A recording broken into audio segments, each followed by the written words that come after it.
ఏ ఊరండి మీది? మాది సీతానగరం మండలం కాటవరం గ్రామం అండి. మా సేలుగు ఇలా మునిగిపోయినాయండి. దీనికి తక్షణ సాయం చంద్రబాబు నాయుడు గారు అర్జెంట్ గా ప్రకటించాలి. గత ప్రభుత్వంలో ఇలాగే ఇన్పుట్ సబ్సిడీ ఇస్తామని గత ప్రభుత్వంలో కూడా ఇలాగ మునిగిపోతే మాకు ఎవరు సాయం చేయలేదు. అందరం పెట్టుబడులు పెట్టేసి పిండిలు వేసేసామండి. సగం వచ్చేటప్పటికి ఇలా గోదావరి ముంచేసింది. మాకు దిక్కుదాల్సిన స్థితిలో ఉన్నాం ఇప్పుడు. మరి గవర్నమెంట్ తొందరగా ఆలోచించి దీని మీద తగు చర్యలు తీసుకోవాలని మేము మనవి చేసుకుంటున్నాం చంద్రబాబు నాయుడు గారికి. అలాగే తొరిగడ్డ పంపించుకున్న దగ్గర లిఫ్ట్ ఇరిగేషన్ ఒకటి కట్టించాలండి. గత ప్రభుత్వంలో 80 కోట్లతో శాంక్షన్ అయిందని కొబ్బరికాయ కూడా కొట్టారు.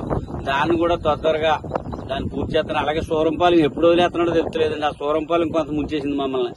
రైతులందరూ కూడా దిక్కుతోసిన స్థితిలో ఉన్నారు. దీన్ని వెంటనే రాష్ట్ర ముఖ్యమంత్రి గారు నారా చంద్రబాబు నాయుడు గారికి మనవి చేసుకుంటున్నాం, రైతులను ఆదుకోవాలని. మాకు ఏ దోవ కాపాడతలేదు. దేశానికి రైతే రాజు అంటున్నారు. మరి రైతే రాజు అన్నప్పుడు రైతు ఇలాగ అయిపోతుంటే ఎవరు ఏం చేయాలో మాకు అర్థమవుతలేదండి.